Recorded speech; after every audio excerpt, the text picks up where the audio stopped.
Amém. Convido os irmãos e as irmãs presentes, amigos, visitantes, quem tiver sua Bíblia em mãos, a abrir o livro de 1 Crônicas, capítulo 13. Eu vou ler na versão NVT, nova versão transformadora. Tá? Então, primeiro livro de Crônicas, capítulo 13, nós vamos ler ele todo, não é muito grande.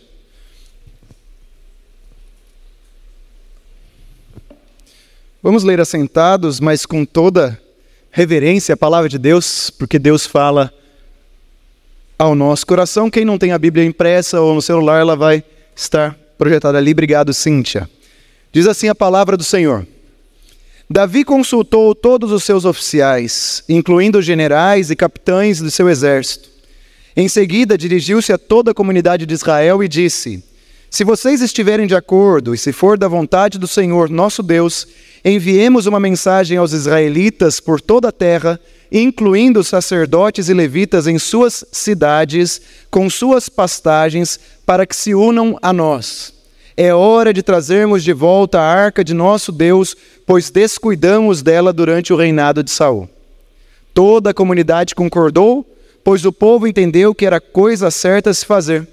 Então Davi convocou todos os israelitas, desde o ribeiro Sior, no Egito, ao sul, até o Lebo-Amate, ao norte, para trazerem a arca de Deus que estava em Criate Jearim. Davi e todo Israel foram a Baalá de Judá, também chamada de Criate Jearim, a fim de buscar a arca de Deus, junto à qual era invocado o nome do Senhor, que está entronizado entre os querubins. Puseram a arca de Deus numa carroça nova e a levaram à casa de Abinadab. Uzá e Aiú guiavam a carroça. Davi e todo Israel se alegravam diante de Deus com todas as suas forças, entoando cânticos e tocando todo tipo de instrumentos musicais, liras, harpas, tamborins, símbolos e trombetas. Quando chegaram à ira de Nacon, os bois que puxavam a carroça tropeçaram e Uzá estendeu a mão para segurar a arca. A ira do Senhor se acendeu contra Uzá e ele o matou por haver tocado a arca. E Uzá morreu ali mesmo, na presença de Deus.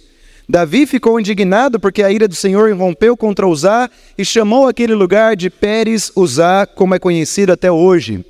Davi teve medo do Senhor e perguntou: como poderei levar a arca do Senhor? Assim, transferiu a arca do Senhor para a cidade de Davi. Em vez disso, levou-a para a casa de Obed-Edom, na cidade de Gate. A arca do Senhor ficou na casa de Obed-Edom por 3 meses, e o Senhor abençoou a família de Obed-Edom e tudo o que ele possuía. Palavras do Senhor. Amém? Que Deus fale ao nosso coração nesta manhã, por sua imensa misericórdia e por seu desejo santo de se comunicar conosco. Nessa semana eu pude testemunhar algumas ocasiões em que o nosso querido pastor Matias foi homenageado, ou foi lembrado, ou foi condecorado de alguma forma por irmãos e irmãs da igreja. E foi uma bênção para eu estar ao lado dele nesses momentos em que essas situações aconteceram. Me senti profundamente lisonjeado. E eu quero destacar 2 ocasiões. Uma foi ali na célula do GECONTE. Quem nos visita, a célula do GECONTE é um grupo da terceira idade ou da melhor idade. E eles teceram algumas palavras ao pastor Matias. E o outro foi na quinta-feira de noite, na liderança dos líderes de célula, auxiliares e supervisores, em que algumas pessoas tiveram a oportunidade de trazer algumas palavras para o pastor Matias e dizer como a vida e o ministério dele inspiram as pessoas e são instrumentos de Deus para revitalizar a esperança. Amém? Nesses 4 anos nossa esperança foi revitalizada, não foi? E o servo, o reverendo Matias, foi um instrumento. E para nos rememorar o chamado ao discipulado. Quantas vezes nós escutamos o pastor Matias falar: somos discípulos e discípulas que fazem discípulos e discípulas de Jesus. Eu desfrutei desses momentos. Hoje nós vivemos mais alguns momentos de dádiva. Celebramos batismo infantil, batismo de adultos, integração de pessoas no corpo de Cristo, festa no céu. Celebramos a Eucaristia, a ceia do Senhor, momento em que lembramos o alto preço que Jesus pagou para que nós pudéssemos ter vida e vida em abundância. E eu também não queria deixar de ter alguma... e além disso é o Advento, né? A primeira vela do Advento, em que celebra Jesus, a luz do mundo, porque o mundo andava na escuridão, o povo andava nas trevas e viu-se a luz do mundo. E eu também quero deixar a minha palavra em relação ao que eu aprendi com o pastor Matias como servo do Senhor, em relação à bênção que ele foi para a minha vida e também para a vida da minha família. E eu vou resumir, como o tempo hoje é mais escasso, eu vou resumir em uma frase. Se tem algo que marcou a minha vida na caminhada breve, caminhando com o pastor Matias, é o temor que ele tem por Deus. É o temor que o pastor Matias tem por Deus. O pastor Matias é um homem que teme ao Senhor, e isso lhe é imputado como expressão da graça de Deus sobre a vida dele, e eu também quero essa graça de Deus sobre a minha vida. Eu quero ser um servo que teme ao Senhor. Ao longo desse ano, Deus me ensinou a temer mais a Deus, ao santo nome de Deus, através da vida do pastor. Assim, Deus tem me preparado para o próximo ano, levando-me a temê-lo mais e mais. Se tem uma marca que eu posso compartilhar com a igreja, com quem está em casa acompanhando, dessa transição que nós temos vivido, não são as técnicas, não são os projetos, não são as ideias que o pastor tem, de modo algum desmerecendo, mas é poder testemunhar como ele teme a Deus. E isso tem me ensinado muito. Por isso eu escolhi o texto de 1 Crônicas 13. Porque Davi aprendeu também e teve uma oportunidade de aprender a temer mais a Deus e ao santo nome de Deus. E aí eu vou contar a história para vocês, uma história complicada, que vai mostrar como Davi aprendeu sobre o temor a Deus. A história desse aprendizado do rei Davi está relacionada à Arca da Aliança. Eu não sei se todo mundo conhece a Arca da Aliança, mas a Arca da Aliança era um objeto sagrado para o povo judeu, construído na época de Moisés, pela vontade de Deus, seguindo as medidas oferecidas e dadas pelo próprio Deus, para ser um objeto sagrado, na presença do qual ele, o Senhor, se manifestaria. Deus falou com Moisés, Paulo, na presença da arca, em Números capítulo 7, verso 89. Deus revelou a sua glória na presença da arca, através de nuvem e de fogo. A arca, ela ficava no tabernáculo, que era uma tenda, e ela era móvel. E as pessoas não tinham acesso à arca, porque a arca representava essa presença de Deus que caminha com o seu povo. Então, mesmo no Antigo Testamento, Deus estava preocupado em mostrar para o povo que ele estava com eles. E a arca era esse símbolo de temor, de poder, de manifestação, e o rei Davi sabia disso, porque o rei Davi conhecia a história de Moisés, a história do povo no deserto. A arca, ela entrou na terra prometida, Carlos, com Josué. E a arca, ela entra de uma forma muito respeitosa, cruzando o Rio Jordão ele se abre, a arca ela vem e ela tem ali quase que um tapete vermelho para entrar, pelo temor que eles tinham.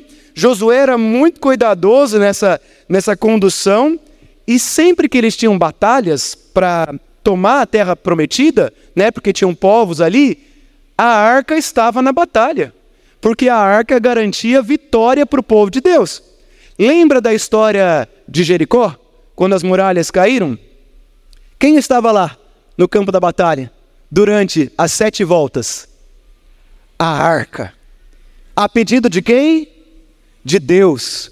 A arca é esse poder de Deus, ordenado por Deus, da vontade de Deus, sob a medida de Deus, para mostrar que Ele é presente mesmo no Antigo Testamento, quando Jesus ainda não tinha morrido na cruz do Calvário. E o povo tinha temor em relação a isso. Quando o rei Davi decidiu trazer a arca para Jerusalém, é porque ele queria reunir ali as 12 tribos de novo. O ministério de Saul não foi um ministério profícuo, e ele queria, Carlos, a unidade.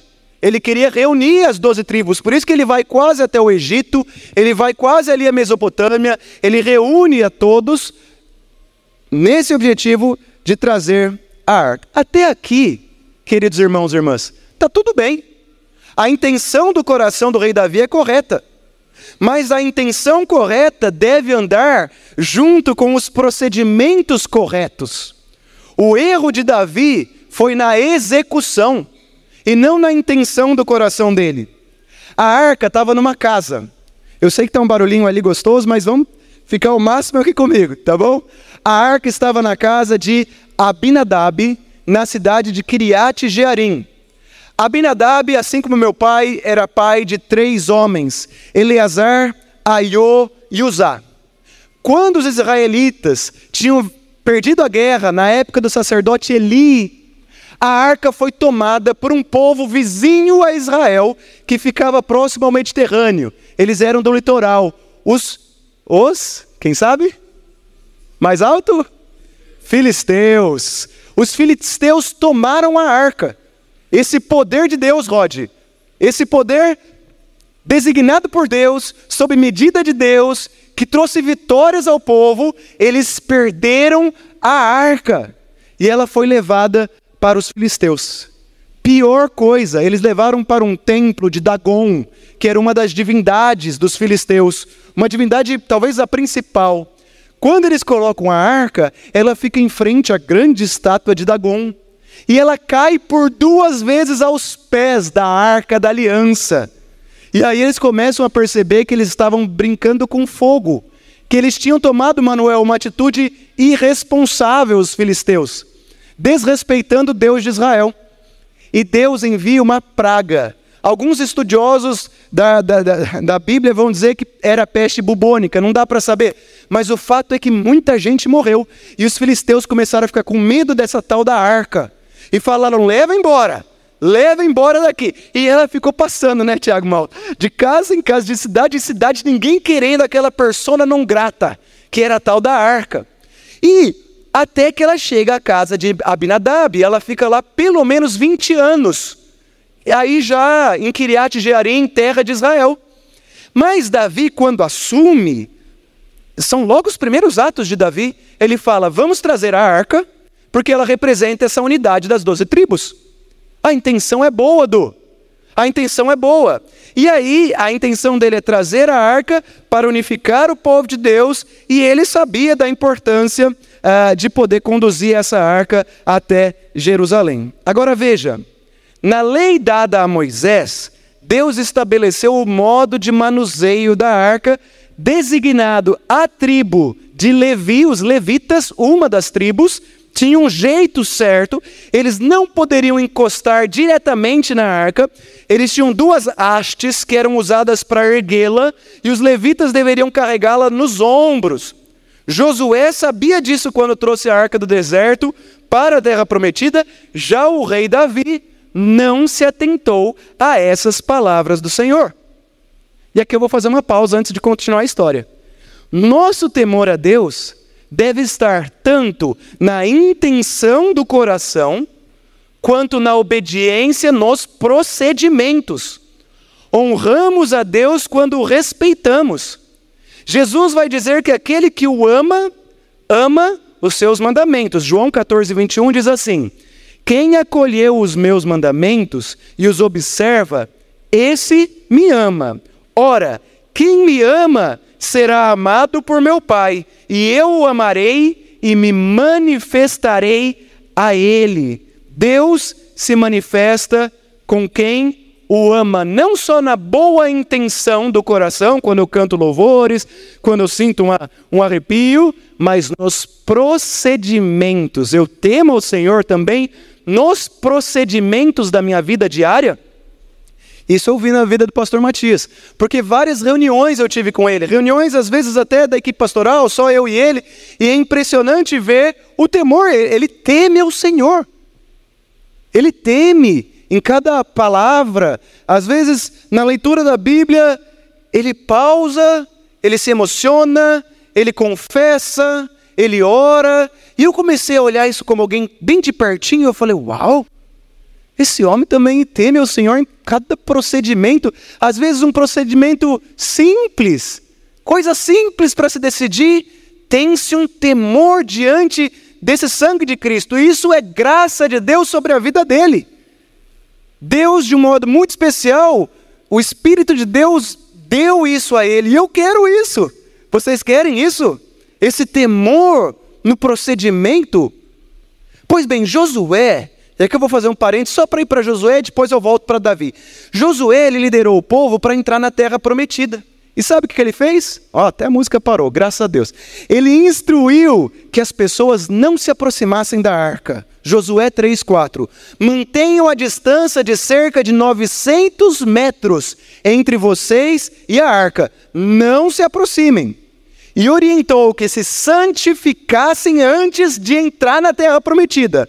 Josué 3:5. Santifiquem-se, pois amanhã o Senhor fará maravilhas entre vocês. Eu penso que Josué, ele se lembrou de tudo que ele viveu com Moisés lá no ministério no deserto. Porque no comecinho do ministério chamado de Josué, quando Moisés morreu, Deus disse assim: tenha o cuidado de obedecer a toda a lei que o meu servo Moisés lhe ordenou. Não se desvie nem para a direita, nem para a esquerda, para que você seja bem-sucedido por onde quer que andar. Com temor, Josué seguiu as ordenanças do livro de Êxodo na execução da entrada à terra prometida. Davi, o rei Davi, por sua vez, queria trazer a arca da aliança dos filisteus, lembra? Está na casa de Abinadab. Ele queria trazer para Jerusalém com a boa intenção de sinalizar a unidade das 12 tribos.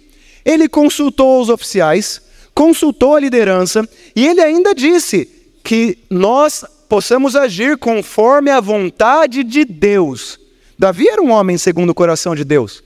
Só que ele tinha que aprender alguma coisa aqui, também do procedimento. E aí diz que ele estava muito alegre, e enquanto o carro de bois levava a arca, um carro novo, levava a arca, Davi dançava de alegria. Aonde está aqui? Jogo dos 7 erros. O que Davi fez de errado? Eu vou repetir. Colocou num carro de bois novo, levado por bois, acompanhou a arca dançando de alegria. O que ele fez de errado? A arca era para ser levada num carro movido a bois? Ainda que fosse nova? Como que era para ser levada? Nos ombros, com 2 varas. Davi não se atentou. Ai, pastor, mas e se ele não sabia? Meu irmão, não importa se ele não sabia ou não, ele tem que ter conhecimento. Ah, eu não sabia que não pode cruzar no vermelho, veio um carro, me atropelou e eu fui para o hospital, quebrei meu fêmur, mas eu não sabia. Meu irmão, a gente vive numa sociedade, a sociedade tem a regra, tome conhecimento, você tem que saber que não se pode atravessar no vermelho. Então esse eu não sabia já revela preguiça, ou às vezes descuido, ou às vezes imprudência no cuidado com as palavras do Senhor, que são revelação suficiente e plena para nós. Davi estava feliz. Eles viviam uma atmosfera de festividade que margeava a frivolidade. Davi e todo Israel se alegravam diante de Deus com todas as suas forças. Veja, agora vem um pouquinho de hebraico, porque faz a diferença aqui o hebraico. A palavra alegrar, nessa primeira experiência, doutor Onésimo, a palavra alegrar em hebraico é mezahakim. Mezahakim. Vamos falar junto? Mezahakim. Essa é a palavra para a alegria dele.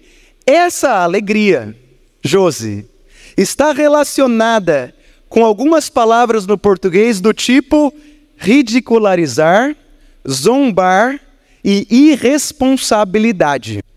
Já viu aquela alegria? Eu ganhei, você perdeu. Já viu esse tipo de alegria? Que tem a ver com zombaria? Essa palavra, no campo semântico do Mezahakim, está esse tipo de alegria que é frívola, que está brincando com algo que não se deve brincar. E isso está de acordo com a palavra no hebraico, que é ali colocada. Quem estava próximo da arca nesse ambiente de alegria? Uzá. Uzá, filho de Abinadab, irmão de Eleazar, de Aiô. Ele está junto com Aiô no carro de bois, não era para levar. A arca, o boi tropeça, diz o texto, a arca faz que vai cair, Uza estende a mão e coloca a mão na arca. Ai, pastor, que absurdo, porque ele caiu mortinho da Silva. Mas que forte isso! Forte é o poder da arca. Forte é o Deus, Criador de todo o universo, ter se colocado à disposição de ter as medidas de uma arca, de fazer ali uma arca para estar presente no meio do povo de Deus. O Criador, aquele que é eterno, fez isso por amor a nós, deixou os estatutos de como se proceder com temor. Isso é forte. O forte é o desrespeito de Uzá e do próprio rei Davi, que está conduzindo esse processo, nesse momento, faltando com temor. Por isso que eu posso dizer que eu quero aprender a ter mais temor. Porque a gente aprende isso, pastor Matias. Isso é dádiva de Deus. Davi já era um servo valoroso, mas ele tinha lições para aprender. Irmãos, à medida que meditamos sobre o poder, a presença, a lei e o temor a Deus, começamos a entender que a tragédia desse texto é resultado das atitudes irresponsáveis diante do Senhor, a começar pelo rei Davi. A postura adequada na presença de Deus é o temor. Como cristãos que vivemos o tempo todo na presença de Deus, porque a presença de Deus não está mais numa arca, mas está no Espírito Santo de Deus, que vive em mim e em você, e nós estamos o tempo todo, Giano, diante dessa presença valorosa que pelo sangue de Cristo nos alcançou. Nós, a nossa postura, aprendendo com o rei Davi, aprendendo com o pastor Matias, aprendendo com a trágica experiência de Uzá, é de temor, é de respeito, é de responsabilidade. Foi isso que eu testemunhei na vida do pastor Matias. Ele ora, ele busca, ele confessa. Quantas vezes eu não falei, pastor Juninho, eu falo, eu me sinto envergonhado. Eu tenho que aprender mais a ter essa fé, mas eu não vou conseguir se o Espírito não estiver comigo. Quantas vezes eu não me coloquei no chão, peito no pó e falei, Senhor, eu quero ter essa graça de temer o Senhor, como Davi aprendeu. Porque não importa as estratégias que nós temos a partir do ano que vem. Não importa os objetivos, pegar modelos dos Estados Unidos, de onde quiser. De nada vale. É lixo, é papel para jogar fora. Se tiver sedimentado num ego, num desejo particular.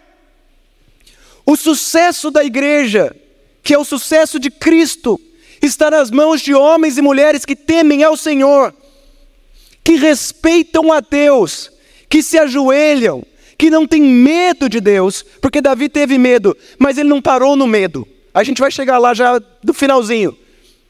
Ele obedeceu, e essa obediência, ela gera uma alegria, ela gera uma chama, um ardor, como nós cantamos, que não tem palavras, Carlos, que é o ardor da alegria de saber que você está tomado por Deus em todas as suas relações, das mais pequenas, de lavar uma louça em casa, de corrigir teu filho, de fazer uma viagem para Santa Catarina, a passeio, no trato, numa pregação, é o temor. Eu comecei a perceber que às vezes eu como pastor tinha medo mais da performance, ou se eu estou conduzindo bem o processo, do que o próprio Deus.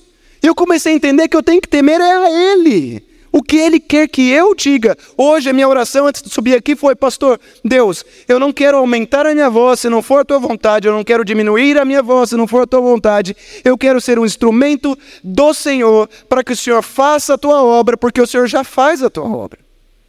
É esse temor de saber que somos seres sagrados, porque o sagrado habita em nós, não é mais na arca, mas é em nós, a igreja de Cristo. E se nós estamos nos descuidando como Uzá, nós vamos pagar o preço por isso. Não por um castigo divino de um Deus maldoso, mas porque assim como se eu atravessar na linha vermelha, um carro pode me atropelar, assim que se eu desonrar para a direita ou para a esquerda a palavra do Senhor, nós seremos atropelados.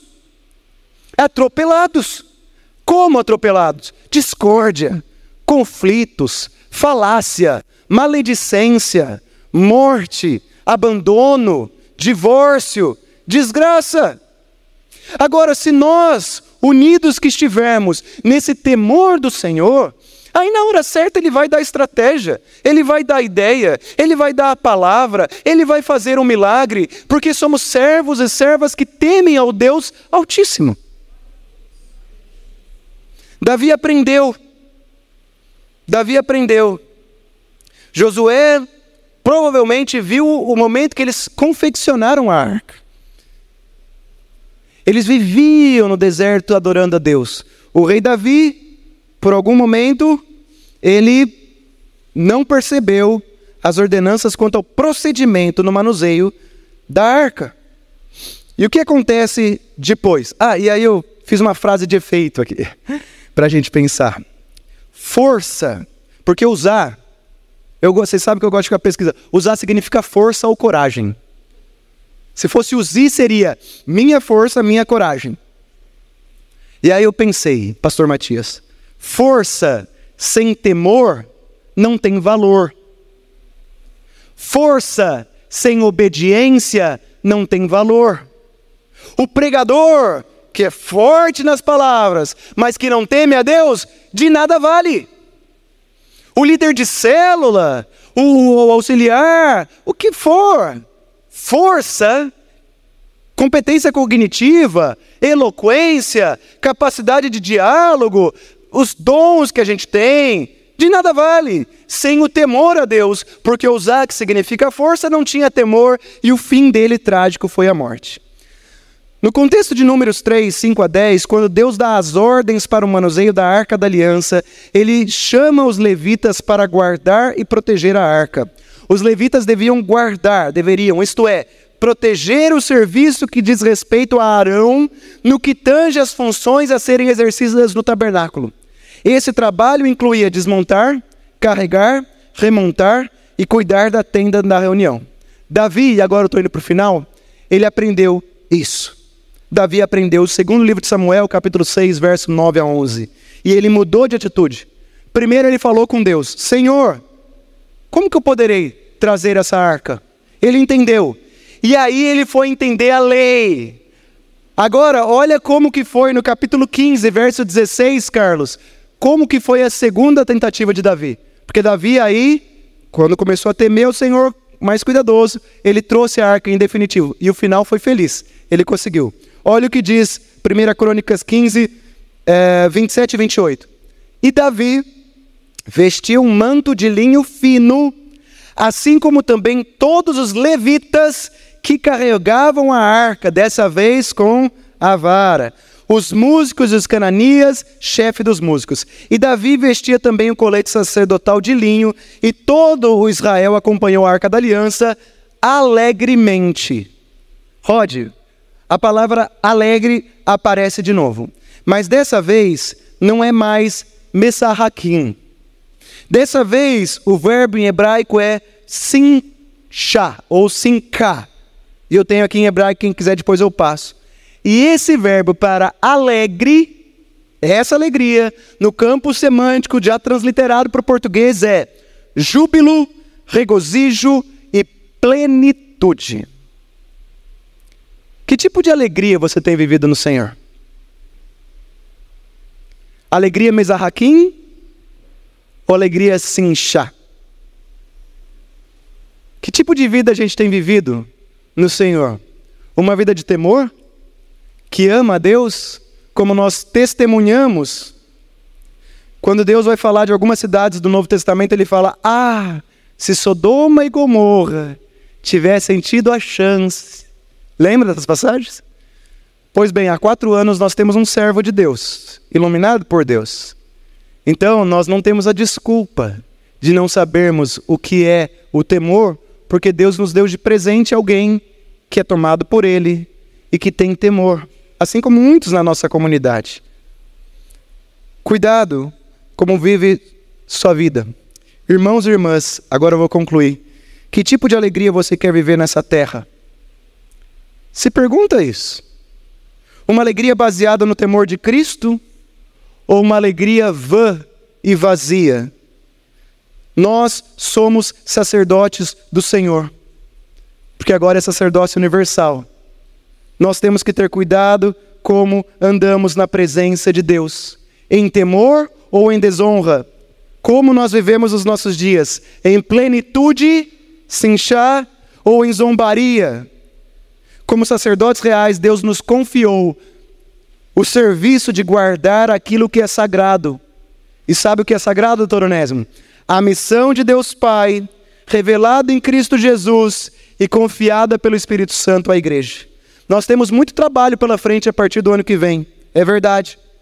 Temos muitos desafios ainda a serem superados a partir do ano que vem, é verdade. Os tempos são maus, é verdade. Mas tudo podemos naquele que nos fortalece, porque o temor do Senhor é a fonte de vida. 2024 está logo ali.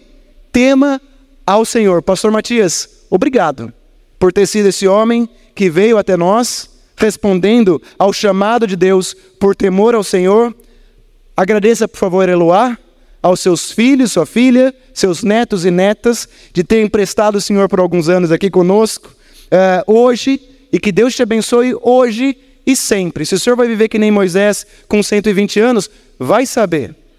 Vai saber. Ó, até alguém falou amém. E que a luz de Jesus, nesse primeiro domingo de Advento, brilhe sobre as nossas vidas em meio à escuridão, como diz o profeta Isaías. Tire esse mês para repensar a tua história. Isso é Advento. Eu vou repetir. Tire esse mês. Eu estou tirando o meu. Eu quero aprender como o rei Davi. Não quero repetir os meus erros. A partir do ano que vem, pode ter certeza que você vai ter pastores, uma equipe que teme ao Senhor. E aí sim, esteja preparado para o brilho da glória de Deus manifesta em nosso meio. Que Deus te abençoe. Vamos ficar em pé, vamos orar?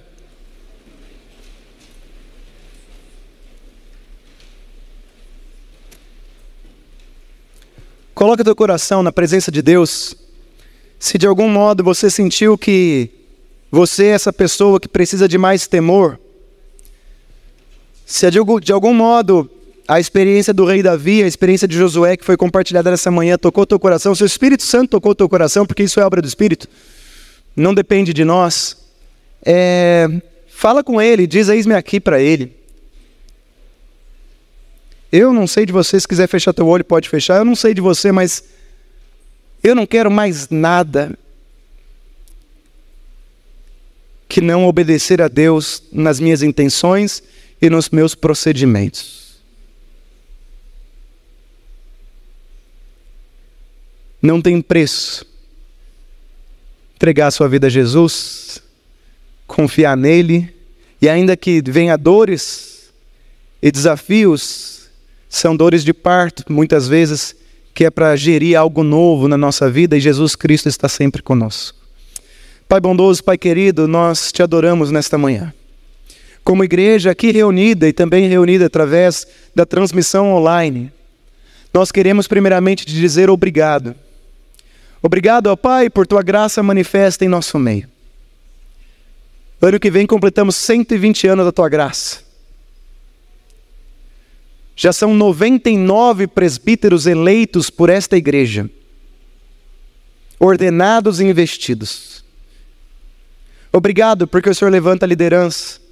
Obrigado porque o Senhor nos dá o modus operandi, o Senhor nos ensina como ser igreja. E nesse momento pedimos que o Senhor nos dê do teu temor a todos nós, que não falte a nenhum, ó Pai. Porque todo corpo bem ajustado deve crescer. Desde a criança que foi batizada hoje, a Manuela, ao mais idoso entre nós, nós desejamos ardentemente como igreja ser uma igreja que teme ao Senhor e que está preparada para aquilo que o Senhor tem para nós. Queremos ser o odre novo. Não traga mais pessoas entre nós se nós não estivermos, ó Pai, crescendo na tua presença. Não traga mais pessoas entre nós porque nós buscamos por um motivo vão, mas que seja por temor ao Senhor. Abençoa as famílias dessa igreja. As famílias que talvez enfrentem, ó Pai, desafios, lutas, alguns que pensam se devem ter filhos ou não, outros que pensam se devem mudar de emprego ou não, outros que estão preocupados com o momento das crianças, os netos, os idosos que precisam de cuidado. Nós somos teu povo e nós confiamos nossas vidas nas tuas mãos. E nós acreditamos e descansamos. E nós te louvamos pela vida do teu servo, o pastor Matias, e o abençoamos. A ele e a Eloá. E desejamos um fim de ano maravilhoso na tua presença. E um 2024 frutífero. Frutífero, Pai. Que o Senhor nos conduza e que nós possamos ter a graça de testemunhar a tua presença manifesta entre nós, curando, libertando, transformando, sendo bênção. Nós te adoramos e oramos em nome de Jesus. Amém. E que a bênção do Senhor Deus Pai, Deus Filho e Deus Espírito Santo esteja com você, meu irmão, com você, minha irmã, com toda a tua casa e com toda a tua parentela, com todos os cristãos e cristãs espalhados pela face da terra, hoje e pelos séculos sem fim. Amém. Deus abençoe, bom período de advento. Amém.